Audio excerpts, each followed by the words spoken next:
Je vous invite à ouvrir votre Bible donc, dans le livre des Éphésiens, aux Éphésiens. Donc, c'est dans la deuxième partie de votre Bible. Donc, vous passez les évangiles, vous passez Galates et vous n'êtes pas loin.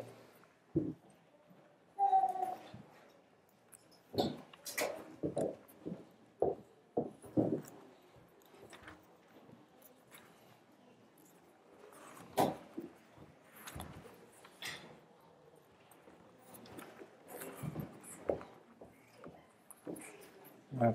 Si vous avez la même Bible que moi, c'est la page 768. Donc je vais vous laisser chercher tranquillement, mais j'ai une question. Est-ce que quelqu'un fait de la course à pied ou de la marche nordique? Quelqu'un fait de la marche nordique par hasard?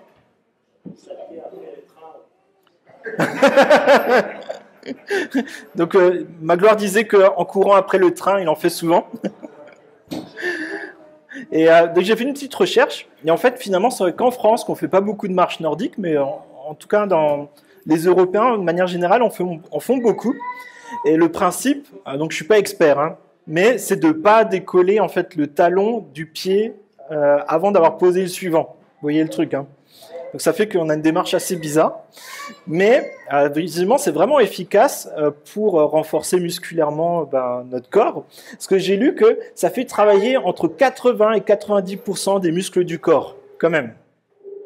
Ça fait travailler plus que de regarder un match de foot à la télé, ça c'est sûr.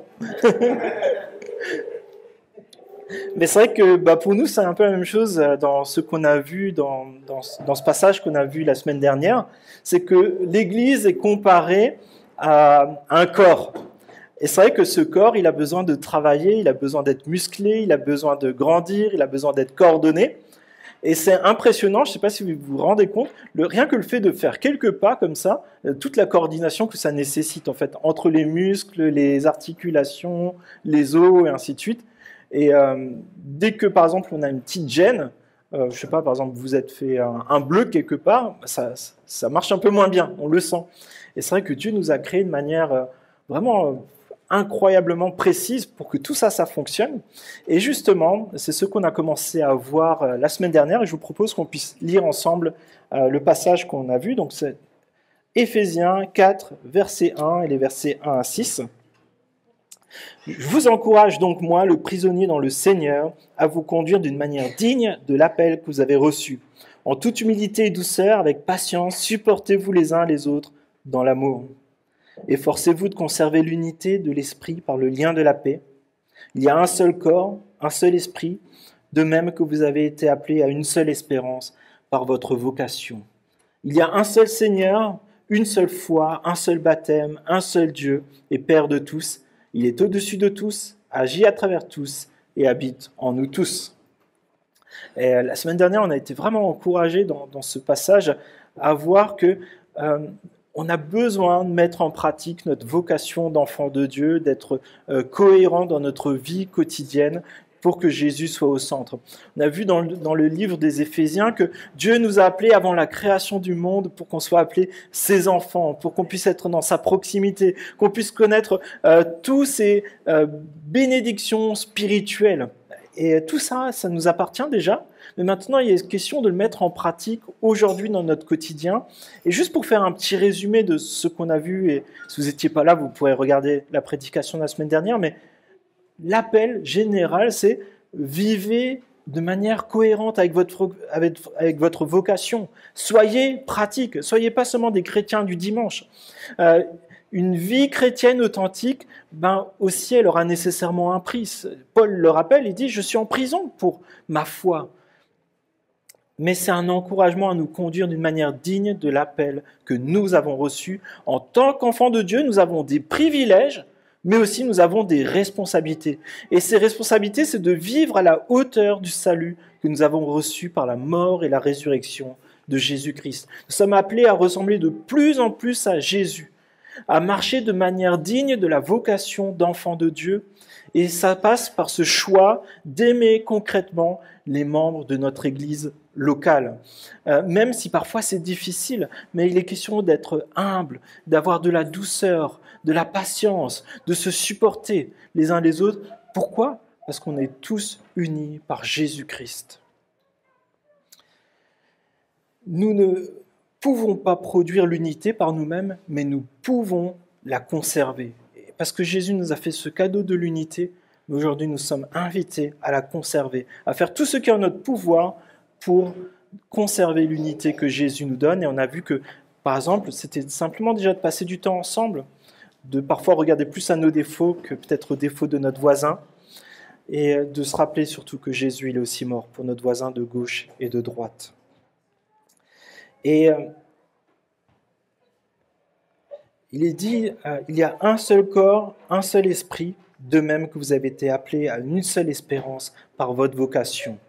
Il y a un seul Seigneur, une seule foi, un seul baptême, un seul Dieu et Père de tous. Il est au-dessus de tous, agit à travers tous et habite en nous tous. Et je pense que c'est un bon rappel que nous sommes tous au profit finalement d'une même vocation. Nous avons chacun et chacune la même vocation d'être enfants de Dieu. Il n'y a pas des super enfants de Dieu et des enfants de Dieu médiocres. Non, on a tous ce même regard que de ce Père paternel qui nous regarde et qui nous aime, qui nous voit tous comme égaux et comme ses enfants. Et chacun, nous avons cette responsabilité aussi en commun de mettre en pratique cet amour de Dieu dans notre Église locale. Nous sommes équipés de différents dons, c'est ce qu'on va voir, pour justement faciliter le fait que chacun puisse trouver sa place, chacun puisse être édifié. Et je vous invite à lire les versets 7 à 11. Cependant, à chacun de nous, la grâce a été donnée à la mesure du don de Christ. C'est pourquoi il est dit, il est monté au-dessus, il est monté sur les hauteurs, il a emmené des prisonniers et il a fait des dons aux hommes. Or, que signifie il est monté, sinon qu'il est aussi d'abord descendu dans les régions les plus basses de la terre? Celui qui est descendu, c'est celui qui est monté au-dessus de tous les cieux afin de remplir tout l'univers. C'est lui qui a donné les uns comme apôtres, les autres comme prophètes, les autres comme évangélistes, les autres comme bergers et enseignants. Il l'a fait pour former les saints aux tâches du service en vue de l'édification du corps du Christ. Oui, Jésus, il est mort à la croix, il est ressuscité pour que nous puissions être dans la présence de Dieu, pour qu'il n'y ait plus cette barrière qui nous séparait de Dieu. Vous savez, c'est le péché. Le péché, c'est un mot qui aujourd'hui a parfois une connotation vieillotte, mais finalement, c'est d'être orgueilleux, c'est de penser qu'à soi, c'est de ne pas reconnaître aussi la présence de Dieu. Mais il l'a fait pour que tout ça soit balayé devant nous et qu'on puisse être en relation personnelle avec Dieu. C'est-à-dire qu'on puisse s'adresser chacun personnellement à Dieu, le connaître, et aussi qu'il puisse avoir vraiment toute sa place dans notre vie quotidienne et que nous soyons avec lui pour l'éternité. Jésus est venu pour ça, pour nous donner ce qu'on appelle le salut. Mais en plus de ça, on le voit pas très souvent lors des prédications, mais ce texte nous dit que Jésus, il a aussi accompli tout ça pour te donner à toi un don spécial. Chaque enfant de Dieu a reçu un don de Jésus-Christ. Pourquoi ? Déjà, je pense que c'est intéressant de le comprendre, c'est pour l'édification, pour que l'Église entière puisse grandir, pour que tu puisses encourager la personne qui se trouve à gauche et à droite de toi. Par exemple, c'est ce qu'on vit dans les temps de prière ensemble, mais aussi pour la croissance de l'Église, pour qu'on puisse connaître de mieux en mieux Dieu, mais aussi que davantage de personnes connaissent Dieu et puissent l'adorer. Et pour cela, chacun d'entre nous est individuellement responsable de ce que Dieu t'a confié. Il y a une histoire que Jésus donne pour expliquer, je pense, ce principe, c'est qu'il a donné à chacun il donne cette explication avec des talents. Il dit, voilà, j'ai donné tant et tant de pièces à l'un, à l'autre. Et en fait, chacun était redevable devant Dieu de qu'est-ce qu'il en ferait. Certains l'ont fait fructifier beaucoup, d'autres un peu moins. Et il y a quelqu'un qui a caché sa pièce. Et Jésus, il n'était pas fâché avec celui qui n'avait pas fait beaucoup fructifier. Mais par contre, avec celui qui a caché sa pièce et qui n'en a rien fait, Il est passé complètement à côté de sa vocation, de la mission qu'il avait. Et je pense pour nous, c'est une question à se poser aujourd'hui avec ce don que Dieu m'a donné. Peut-être vous ne le connaissez pas encore, mais c'est aussi pour ça que le fait de se voir, de passer du temps ensemble, ça nous aide à discerner les uns les autres notre don. On va en reparler. Mais le fait de dire « moi, j'en ai pas », je pense que ce n'est pas honorer le sacrifice de Jésus-Christ, déjà. Deuxièmement, le fait de dire « moi, je n'ai pas le temps pour l'utiliser, pour le mettre à disposition en fait, des frères et des sœurs de Jésus », je pense que c'est pas la bonne voie non plus, c'est pas ta mission. Et on est individuellement responsable de ce qu'on fait. Et je pense que le fait de se rappeler que Jésus il est aussi mort à la croix, qu'il a aussi souffert à la croix, pour que tu puisses vraiment rentrer dans cette vocation d'enfant de Dieu et accomplir ta mission dans ce monde et dans ton Église, je pense parfois ça fait un bon rappel. En tout cas, moi, ça m'a sonné quand j'ai lu ça. Je me suis dit, mais c'est vrai que Jésus il est aussi mort pour ça. Il a aussi souffert pour ça. Parce qu'il a fait ce choix, avant la création du monde, de m'aimer, mais aussi de me choisir pour que je sois son enfant de Dieu et que je vive comme Jésus-Christ lui-même. C'est pas anodin, il n'y a personne d'autre dans le monde qui investira autant sur vous, qui vous appellera à vivre cette vie qui est vertueuse, cette vie qui tend à vivre les mêmes choses que Jésus lui-même a vécu. Obéissance parfaite à Dieu, mais aussi être dans la présence de Dieu, connaître Dieu, lui parler à chaque instant. Et ça, c'est le plus grand cadeau qu'on puisse faire. Ce n'est pas le faire pour le faire, mais c'est simplement de savoir que Dieu t'a choisi. Cependant, à chacun de nous, la grâce a été donnée à la mesure du don de Christ. C'est pourquoi il est dit, il est monté dans les hauteurs, il a emmené des prisonniers, et il a fait des dons aux hommes. Or, que signifie il est monté, sinon qu'il est d'abord descendu dans les régions les plus basses de la terre? Ce dont il est question, c'est que Jésus, en fait, il a fait ce choix de venir dans le monde pour vivre une vie qui est comme la nôtre. En fait, il a connu la souffrance, il a connu des privations, il a connu des injustices, il a dû travailler, il a dû apprendre à lire, à compter, et ainsi de suite. Et il a accepté d'être livré, de souffrir pour nous, d'être torturé même, mais il est ressuscité. Et il a donné à chacun d'entre nous un don particulier. Si tu es là ce matin, si tu fais partie de l'Église, ce n'est pas par hasard. Dieu t'a sans doute donné un don, que ce soit l'hospitalité, accueillir des personnes chez toi par exemple, de la solidarité, prendre soin des uns des autres, prendre soin peut-être des personnes qui sont nécessiteuses. Peut-être il t'a donné des dons pour de la gestion, ou peut-être pour de l'enseignement, expliquer des choses, que ce soit des bibliques ou aussi peut-être même d'autres choses que simplement la foi. Par exemple, si on prend cette question de soutien scolaire, c'est une façon simple aussi d'utiliser un don peut-être que Dieu t'a donné pour expliquer de manière simple un problème mathématique. Mais il y a plein d'autres choses. Il n'y a pas une liste intégrale de tous les dons. On va en revenir sur certains, mais il y a ce don d'encouragement. C'est par exemple quand on prie ensemble, c'est de pouvoir dire des mots qui vont encourager quelqu'un d'autre, qui peut-être est dans la souffrance, peut-être dans la maladie, peut-être qui vit la solitude. Par exemple, dans ces temps de prière, c'est un temps où tu manifestes aussi ce don d'encouragement. C'est un temps où, par exemple, par un chant aussi, tu peux redonner du courage à quelqu'un, tu peux rappeler une vérité de qui est Dieu, de ce pourquoi tu as été créé. Donc, ne passe pas à côté. Et avec les responsables de l'Église, on veut aussi être disponible, et c'est pour ça qu'il y a même une petite feuille pour prendre rendez-vous, pour prendre ce temps de dire, voilà, qu'est-ce qui te fait vibrer dans ton quotidien? Qu'est-ce qui te fait vibrer pour Dieu? Où est-ce que tu as des facilités que Dieu t'a données pour rentrer à son service, contribuer à ce grand projet que Dieu a pour l'humanité, de le connaître?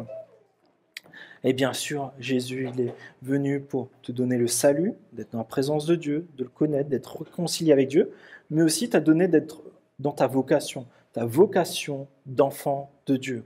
Et pour ça, je pense que c'est vraiment important de se rappeler ça. Jésus, il a payé le prix fort. Il n'est pas venu dans la demi-mesure. Il a tout donné pour toi et pour moi. Jésus, pour ça, il a vaincu le diable, il a vaincu le péché.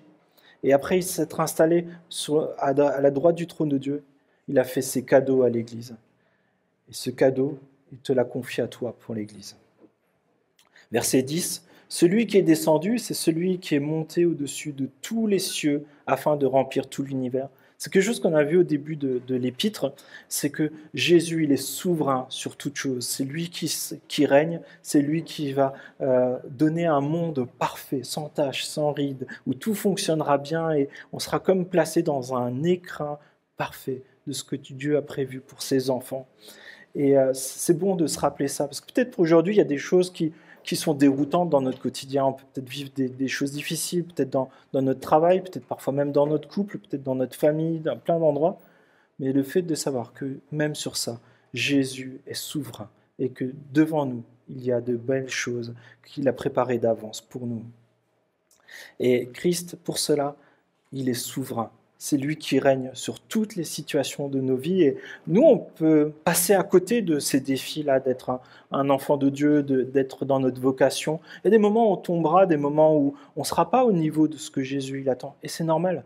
Mais par contre, ce qui est bon de se rappeler, c'est que Jésus il est toujours là pour nous relever, nous rappeler, je t'ai choisi, je t'ai aimé, je t'ai appelé à être enfant de Dieu.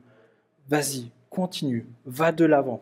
Et je pense que c'est vraiment quelque chose qu'on retrouve souvent dans les épîtres de Paul. C'est pas dans nos forces qu'on accomplit de la volonté de Dieu, mais c'est dans nos faiblesses, c'est dans le fait qu'on est dépendant de la volonté de Dieu, qu'on est dans l'humilité, qu'on est dans son attente. Et de savoir que par nous-mêmes, on peut rien faire, mais on peut s'attendre à lui dans chaque domaine de nos vies. Et c'est pour ça que Jésus aussi te donne ce don-là, de pouvoir y contribuer à ta mesure, et après ça évolue aussi en fonction du temps. Peut-être un moment, tu utiliseras peut-être plus ton d'hospitalité. Peut-être dans l'avenir, tu utiliseras peut-être plus le don de gestionnaire, je ne sais pas. Mais soyons attentifs à ce que Jésus nous demande.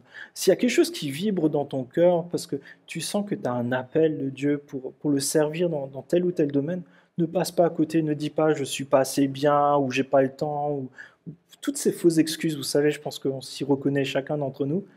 Mais ne laisse pas ça de côté. Ne sois pas celui qui aura caché ta pièce.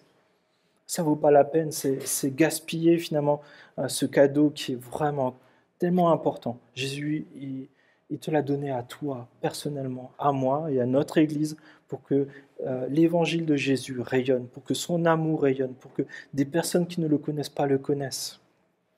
Et au verset 11, il est dit, c'est lui qui a donné les uns comme prophètes, les uns comme apôtres, les autres comme prophètes, les autres comme évangélistes, les autres comme bergers et enseignants. Je ne vais pas trop détailler parce qu'on l'a déjà vu aussi au début de l'épître aux Éphésiens, mais qu'est-ce que c'est un apôtre ? Oui, dans le sens biblique. Quelqu'un se rappelle ? Il faut être courageux là. C'est qui alors ? Un apôtre, c'est quelqu'un qui est envoyé. Un disciple, c'est celui qui suit. Mais il y avait tout, c'est bon. Donc, c'est quelqu'un qui est envoyé par Jésus. Et dans le Nouveau Testament, Jésus a choisi ces personnes, il les a formées, il les a envoyées. Et il y avait des critères, en fait. Pour être apôtre, il fallait avoir vu Jésus ressuscité, avoir été formé par Jésus en personne et être en mesure de transmettre l'enseignement de Jésus. Et on le voit dans le livre des Actes des Apôtres aussi, ils ont été vraiment dans cette continuité d'affermir l'Église sur les enseignements de Jésus. Et ceux qui les accompagnaient, c'était aussi de voir des miracles se produire dans les communautés. Mais à leur mort, de ces apôtres-là, donc de ces 12 plus Paul, c'est aussi le temps où la révélation biblique s'est arrêtée. En fait, avec la mort de Jean et l'écriture du livre de l'Apocalypse, en fait, on n'a plus continué d'écrire de nouveaux livres dans la Bible. Vous êtes tous d'accord avec ça ? Merci. Et aujourd'hui, c'est vrai que il n'y a plus vraiment d'apôtres dans le même sens où, par exemple, on ne continue pas d'écrire la Bible à chaque fois que quelqu'un dit quelque chose. Par contre, Dieu continue d'envoyer. Il continue d'envoyer des personnes dans des lieux où il n'y a pas encore de témoignage de l'Évangile. Ça peut être dans le côté missionnaire, ça peut être quelqu'un qui implante une église, ça peut être quelqu'un qui aussi encourage tout un réseau d'églises, qui rejoint aussi des peuples ou des cultures qui ont peu accès à l'Évangile. Donc ça c'est quelque chose qui continue, mais ce n'est pas dans le même sens que quelqu'un qui continuerait d'écrire la Bible. Vous voyez ce que je veux dire ? Tout le monde est avec moi? Ok. Et après, les prophètes. Le mot prophète, ça pourrait se résumer à porte-parole, c'est-à-dire parler aux hommes de la part de Dieu. Et c'est vrai que les prophètes, on les a surtout vus dans l'Ancien Testament, parce que quand vous regardez, il y a à peu près la moitié de l'Ancien Testament, en fait, c'est des livres prophétiques. Donc par exemple, il y a Jérémie, il y a Osée, il y a qui d'autre? Quelqu'un a encore un nom? Ésaïe, Habakkuk. Bon, il y a toute une panoplie, si vous cherchez des noms pour vos enfants. Mais ils avaient aussi ce rôle en fait de parler de la part de Dieu au peuple d'Israël, mais aussi les peuples autour. Et c'est pour ça qu'ils ont rédigé de nombreux livres de l'Ancien Testament. Et tous ces livres, en fait, rappelaient ce que Dieu veut pour les hommes, et ils annonçaient la venue du Messie, c'est-à-dire la venue de celui qui les sauverait. Et nous savons que c'est Jésus. Mais aussi, dans ce cas-là, ces prophètes, dans ce sens-là, ils se sont arrêtés parce qu'on n'a pas écrit de nouveaux livres dans l'Ancien ou dans le Nouveau Testament sur la base de ces prophètes.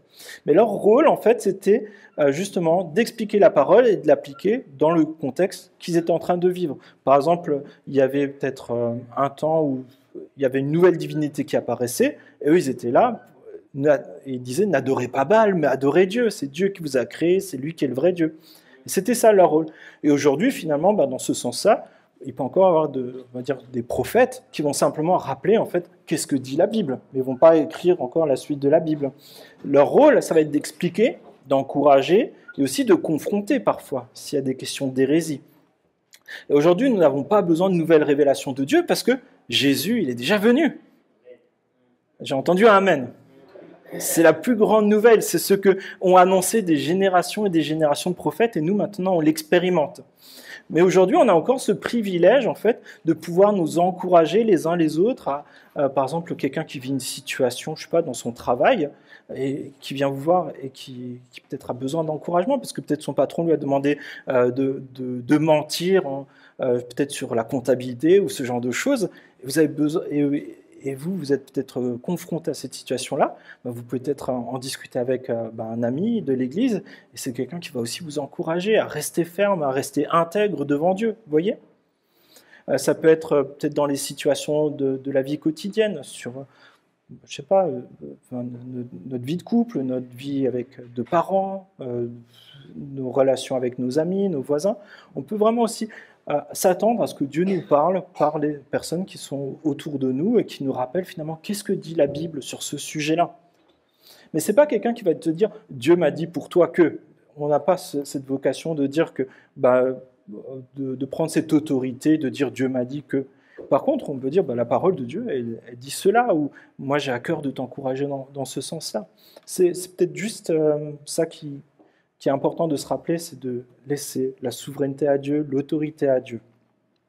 Et par exemple, dans des temps de prédication, c'est ce qu'on s'attend à vivre. C'est qu'il y ait une parole qui nous parle de manière assez précise dans peut-être des sentiments, des émotions, une situation que l'on connaît, et on s'attend à Dieu pour qu'il intervienne, pour peut-être qu'il nous encourage, qu'il nous dise s'il faut persévérer ou non dans ce sens-là. On peut vraiment s'attendre à ce que Dieu nous parle au travers de sa parole, dans ces temps où on est ensemble. Dieu utilise cela. C'est pour ça le fait de se fréquenter avec des membres de l'Église, avec des frères et des sœurs, c'est vraiment un temps propice où Dieu peut aussi se révéler à nous. Et ça ne sera pas toujours par une parole, ça sera peut-être juste en observant une attitude de quelqu'un, Dieu peut se servir aussi de ça. Mais je pense vraiment que Dieu continue de parler et il nous encourage. Les évangélistes, en fait, c'est ceux qui proclament la bonne nouvelle de l'Évangile. Et le don d'évangéliste, c'est la capacité de présenter l'Évangile de Jésus-Christ de manière simple et compréhensible dans une culture. Par exemple, un évangéliste qui irait chez les Inuits, s'il devait leur expliquer qu'est-ce que c'est un agneau, il va peut-être adapter un tout petit peu pour qu'ils comprennent, parce que peut-être ils n'auront jamais vu d'agneau de leur vie, mais des pingouins, ils en auront vu beaucoup. Mais vous voyez, c'est un exemple très basique, mais c'est l'idée de pouvoir expliquer qu'est-ce qu'a fait Jésus, qui est Jésus, à des personnes qui ont peut-être aucune connaissance de la Bible, qui ont peut-être jamais entendu le nom de Jésus. Et c'est d'être simplement concret et pratique pour expliquer l'Évangile dans la culture dans laquelle on se trouve. Et ici aussi, c'est entre quelqu'un qui est par exemple très matérialiste, si vous lui jetez juste des versets de la Bible, ça ne marchera peut-être pas. Par contre, si vous arrivez à lui expliquer comment la Bible, elle parle à ces vraies questions de fond, pourquoi suis-je sur Terre, comment est-ce que moi je peux expérimenter l'amour, comment est-ce que je peux la transmettre à mes enfants.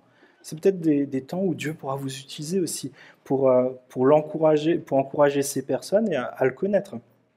Et enfin, pasteur et enseignant, c'est vrai qu'il y a un petit débat à savoir si c'est une personne ou deux personnes, mais je pense que ce n'est pas vraiment le propos ce matin, mais je pense que ce qui est intéressant surtout de se rappeler, c'est qu'un berger, en fait, il est là pour guider dans des lieux propices le troupeau, de protéger le troupeau pour qu'il ne soit pas blessé ou divisé, ramener aussi les brebis qui s'égarent à gauche, à droite, donc le berger il court un peu dans tous les sens, et aussi c'est de nourrir les brebis en leur donnant ce qui est nécessaire pour qu'elles puissent bien grandir et être nourries.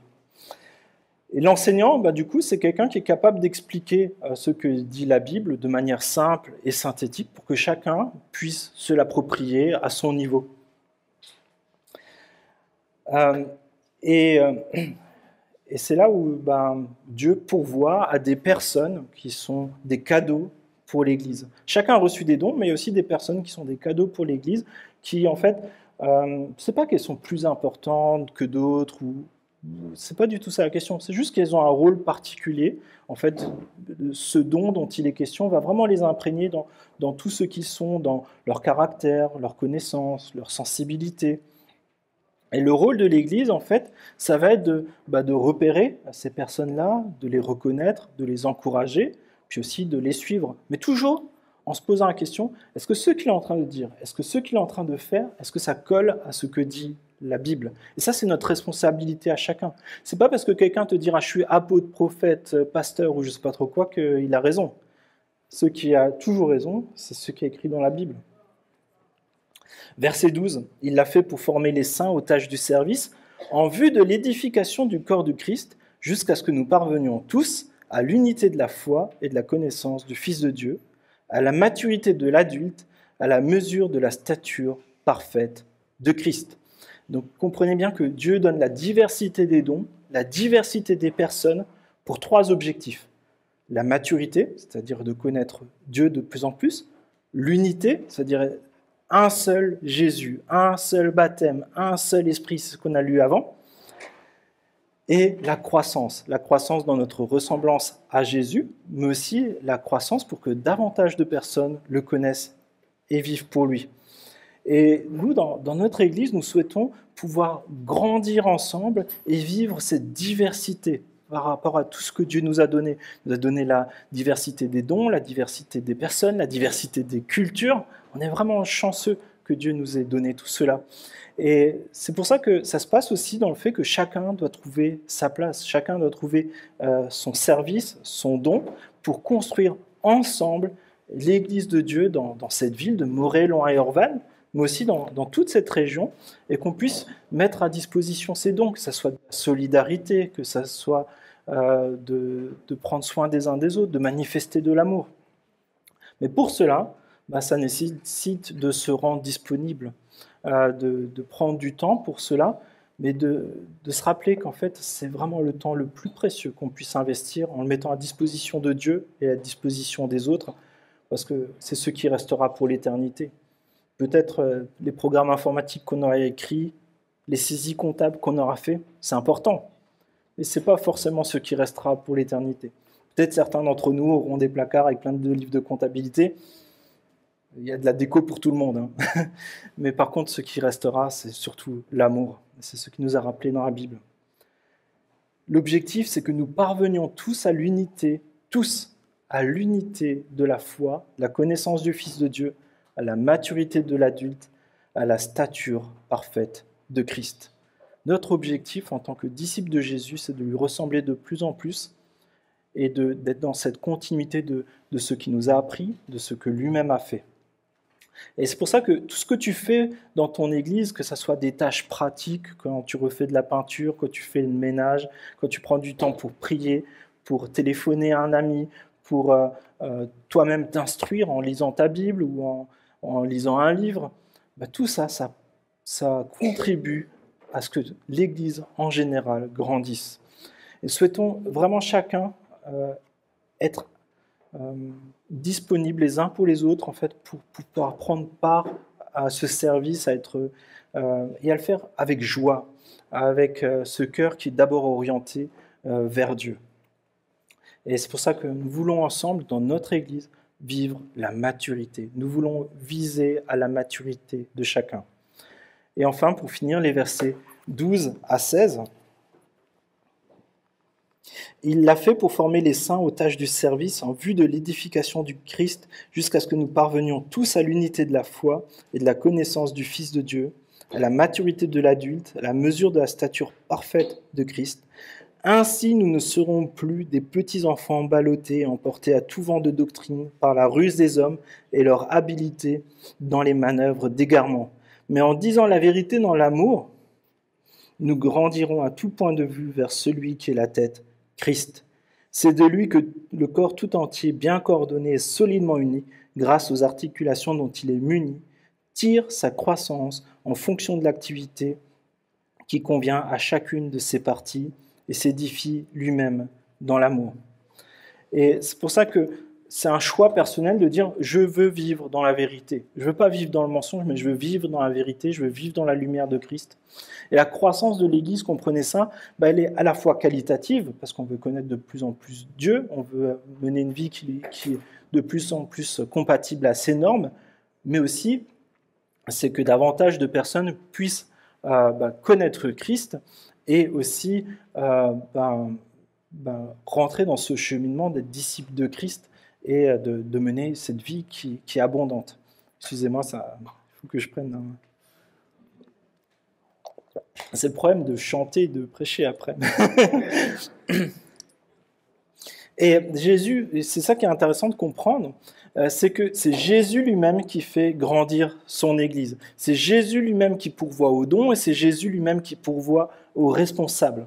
Et nous, notre rôle, finalement, c'est d'enlever des obstacles qui nous empêchent de mettre en pratique nos dons, de peut-être certains d'exercer notre ministère, et de manière générale, de grandir dans cette maturité-là. C'est-à-dire, par exemple, qu'est-ce qui t'empêche aujourd'hui de lire ta Bible ? Est-ce que c'est Netflix ? Est-ce que est-ce que c'est toutes tes notifications sur ton téléphone ? Si c'est une notification qui, à chaque fois que tu lis 3 versets, tu passes finalement sur Facebook ou Instagram, désactive les notifications. Vous voyez, c'est des choses parfois simples. C'est par exemple de gérer son agenda pour trouver des temps pour participer à la vie de l'Église, passer du temps avec les uns et les autres. Mais c'est ça qui est intéressant, c'est plus qu'on connaîtra Jésus, plus on voudra lui ressembler, plus en fait on enlèvera ce qui est un obstacle pour le connaître. Et c'est pour ça que c'est important de connaître la parole de Dieu.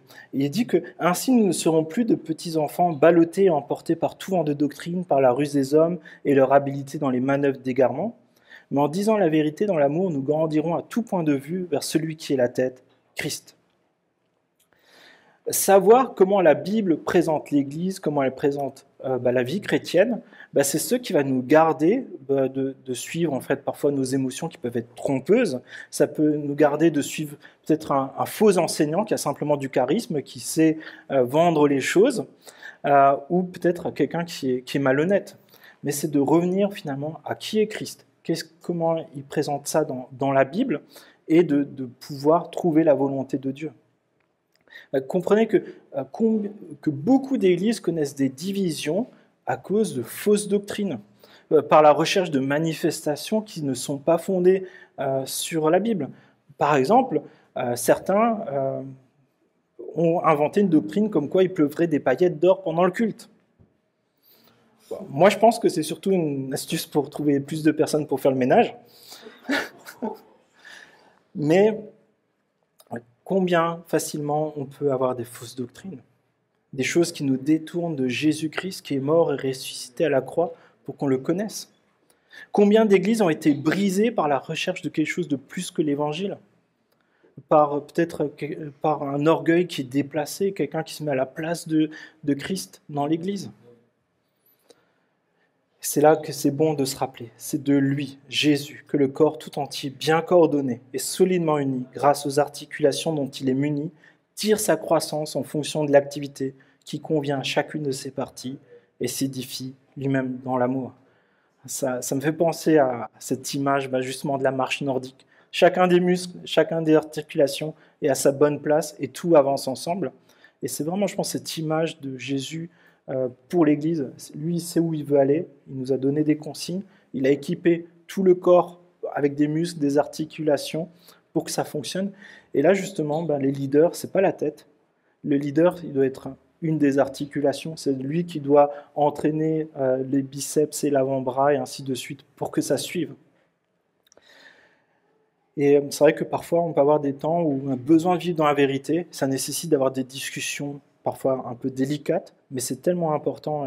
Et en Proverbe 27, il est dit cela, « Les blessures d'un ami prouvent sa fidélité, tandis que les baisers d'un ennemi sont trompeurs. » Et c'est vrai que parfois, on n'est pas très doué. On veut tous faire des progrès là-dedans. Mais en fait, aimer quelqu'un, c'est lui parler franchement, avec de l'amour. Mais se cacher quand il passe parce qu'on sait qu'il y a quelque chose qui ne colle pas, et passer à chaque fois à côté, ça, c'est pas l'amour et c'est pas aimer. Donc, pour appliquer cette démarche, c'est déjà d'accepter de grandir, de vouloir ressembler à Jésus de plus en plus, et d'être authentique dans notre façon de vivre le quotidien, mais aussi dans l'amour qu'on manifeste les uns les autres dans l'Église, mais aussi à l'extérieur. Et je pense que c'est vraiment un chemin vertueux. Plus nous regarderons à Jésus, plus nous l'imiterons. Plus nous l'imiterons, plus nous lui ressemblerons. Plus nous lui ressemblerons, plus nous lui rendrons gloire et honneur. Et j'ai une voisine, l'autre fois, on l'a croisée dans la rue, puis on lui a demandé si ça allait un peu mieux, son genou. Et elle a dit, non, en fait, ça grince, parce qu'elle a eu une prothèse. Et alors, dans la rue, elle nous a dit, le médecin m'a proposé de revenir, et après il m'endort, et après il fait clac, clac, clac. Nous, on s'est senti mal dans la rue. Mais c'est vrai que parfois, on a besoin d'avoir un temps comme ça, où peut-être il y a des choses qui grincent, et qu'on puisse le régler, même si c'est un peu douloureux. Et aussi, je pense qu'au niveau de toute l'Église, vous savez, je pense que quelques-uns parmi nous ont parfois ont des difficultés, en fait. Et, par exemple, si vous avez mal à une jambe, peut-être au genou, on a tendance à compenser sur l'autre. Et je pense que on est là pour prendre soin des uns des autres, mais aussi, c'est vrai que parfois, quand quelqu'un ne prend pas sa place et ne prend pas son appui, justement, c'est les autres qui doivent compenser, et au bout de une fois, 2 fois, peut-être quelques semaines, ça va. Mais au bout de quelques années, ça peut épuiser des personnes. Et je pense que c'est vraiment cet appel à être solidaires les uns des autres, parce que peut-être quelqu'un qui avait une douleur, une jambe qui était douloureuse, ça peut commencer à se propager à l'autre, voire au dos. Et je pense que ça nous encourage à chacun prendre notre place dans l'Église. Et je voudrais juste vous laisser encore cette pensée-là, c'est que on se rapproche des beaux jours. Mais est-ce que quelqu'un d'entre vous a besoin de parler à une plante pour qu'elle grandisse? Non, pas encore. Ça tombe bien, vous me rassurez. Mais c'est vrai que Jésus a donné tout ce qui est nécessaire pour que ça grandisse. Et nous, on a simplement besoin d'enlever peut-être ce qui est un obstacle, arroser, mais ça va pousser tout seul. Et je pense que c'est cet encouragement pour l'Église. C'est que ce n'est pas nous qui faisons les choses, c'est Christ. Par contre, on peut enlever ce qui est un obstacle, on peut arroser avec de l'amour, on peut arroser en lisant la Bible, par nos prières, mais ça va pousser tout seul, et c'est Jésus qui le fait. Et je pense que c'est tellement réconfortant de savoir que ça ne dépend pas de nous. Et je vous propose de prier. Oui, Père, je te remercie parce que tu nous as donné la possibilité de vivre l'Église dans cette région. Nos prédécesseurs, ceux qui ont vécu il y a quelques centaines d'années ici, il y a peut-être 200, 300 ans, c'était pas facile, il n'y avait pas d'église encore il y a quelques années, quelques décennies, et on est tellement reconnaissants de pouvoir nous retrouver ici. de pouvoir passer ce temps à être à ton écoute pour mieux te connaître. Et je te prie, s'il te plaît, encore que tu puisses sonder nos cœurs pour que nous puissions vraiment mettre à disposition de toi et de ton Église tout ce que tu nous as confié.